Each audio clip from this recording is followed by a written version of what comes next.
James earns millions from internet marketing. Tim's got millions of questions. Welcome to Freedom Ocean. Now, jump on in. James, welcome back to Freedom Ocean. How are you, mate? Excellent. How are you? I'm excellent. I'm your host, Tim Reed. And James, I'd love to say that since last episode we've been inundated with inquiries and questions and feedback. But the reality is there's been a 10-minute gap between episode 1 and episode 2. Well, I wonder if we did have a flood of inquiries, what sort of things would they be asking, Tim?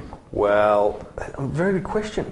But before we do that, we should say that Freedom Ocean is the place where we show you how to use internet marketing to get more freedom in your life. That would be a fairly simple, brief synopsis of what we're here to do. That would be almost as if we'd discussed it in advance. It would, yeah. And we're reading it from a whiteboard.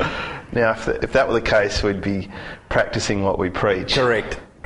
But it is. It's all about living a life of freedom for those who may find themselves trapped in a 9-to-5er, or who might be running a business and think there might be something better out there, or someone who just wants to, dare I say, generate a bit of smart passive kind of coin along the way. There's nothing wrong with any of those options. Now, you asked me just then what kind of questions would we have got if in fact this show had been to air for a number of weeks. Well, they'd be many and varied, and they're all in my head because, as I said in show 1, I am the curious little child sitting in the corner with a huge amount of questions. I know that people, what tools should you use? How do you register a domain name? How do you do it all yourself?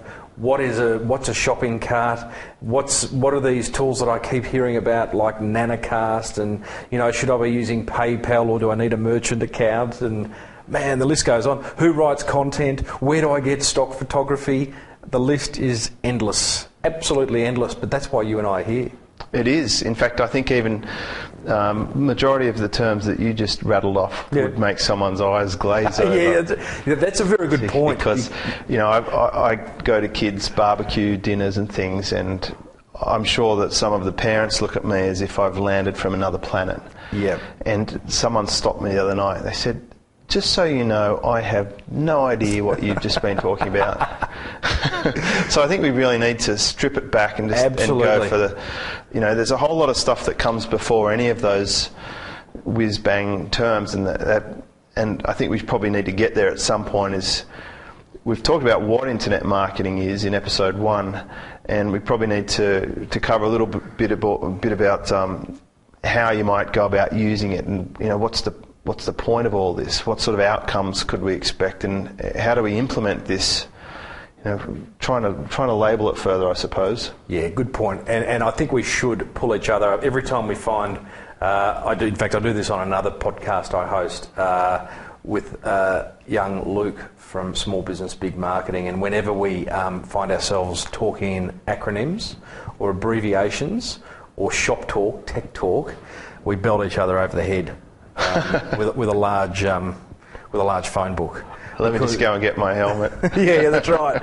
Well, I think we can. You can fall into that trap, and boy, if there's an industry that's got a whole lot of acronyms and abbreviations and silly words, then internet marketing's right up there, isn't it? It is, so, absolutely. We must be really careful of that. It's a new language, and our goal is to move people into it gently. Yeah. You touched on outcomes, and I think it would be a good thing to sort of start at the end. Yep. What do you reckon if someone has, we're 6 months into this show, it's going up, dare I say, weekly, that's the aim. What do you reckon, what kind of outcomes could our listeners expect?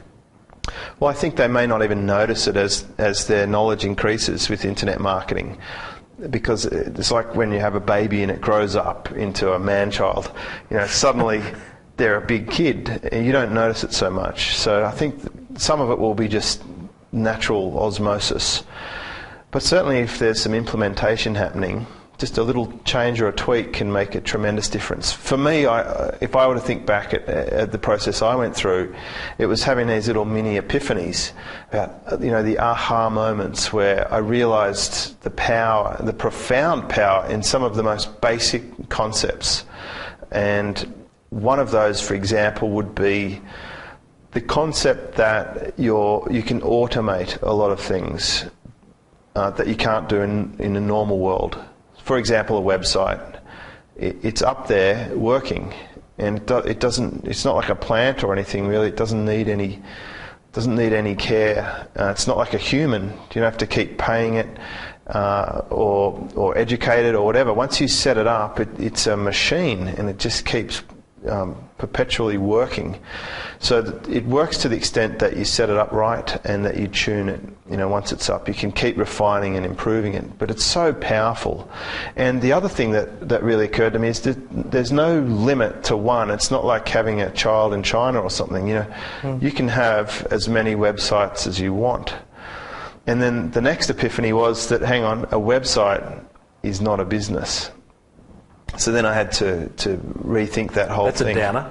Yeah. Well, a website is a website, and it's a marketing channel. Again, and it works if you've got a business behind it. So I guess at some point we should talk about the different types of businesses. Oh yeah. People might consider. And pick one that suits them, or even better, one that they can implement using what they've already got. Nice. Because that's an easy way to get into this, is to start adding it on to what you do now. Yeah, well, you did promise our listeners in episode 1, 10 business models. Is it still 10, or have you refined it? Well, it could be more or less. Yeah, I thought so. I think you should. Well, importantly, as you've said previously, every single one of these has been tested. Yeah, that's it.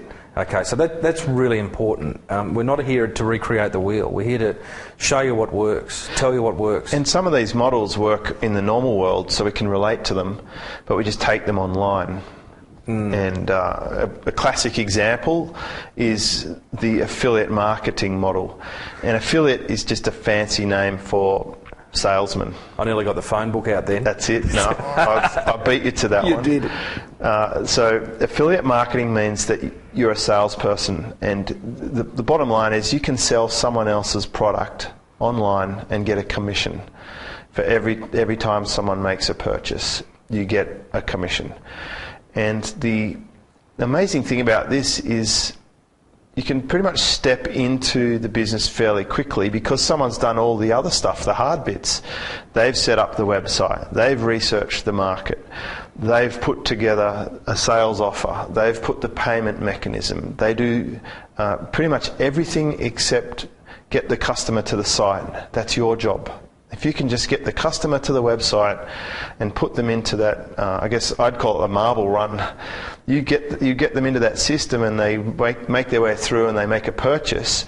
That company will then send you either a check or they'll put money into your PayPal account or do a direct transfer. I mean, that fascinated me when I really connected with the concept, because at the time that I learnt this, I was sitting in a motor dealership in Sydney with one brand. That's all I could sell. I was only allowed to sell into my geographic radius because they're very strict about that. One brand of car. Quite limiting. It was very limiting and ultra competitive. And I went from that to being, wow, I can sell anything.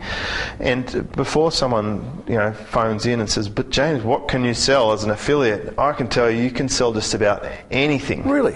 Like skin cream, shoes, clothing, insurance, telephones, like just about anything that you've got in your household is probably sold online, and you can probably step in between the customer and the seller and take a cut. Now, I know that when I go to sites, I look down the bottom because that's often where the affiliate link, the registration link is hidden. Not all sites have it. So do you therefore assume they don't have an affiliate program, or should you go and contact that site if you dearly love their product and say, hey, can I have a cut if I sell for you? What you're asking is, how do you become an affiliate? Yep. Right.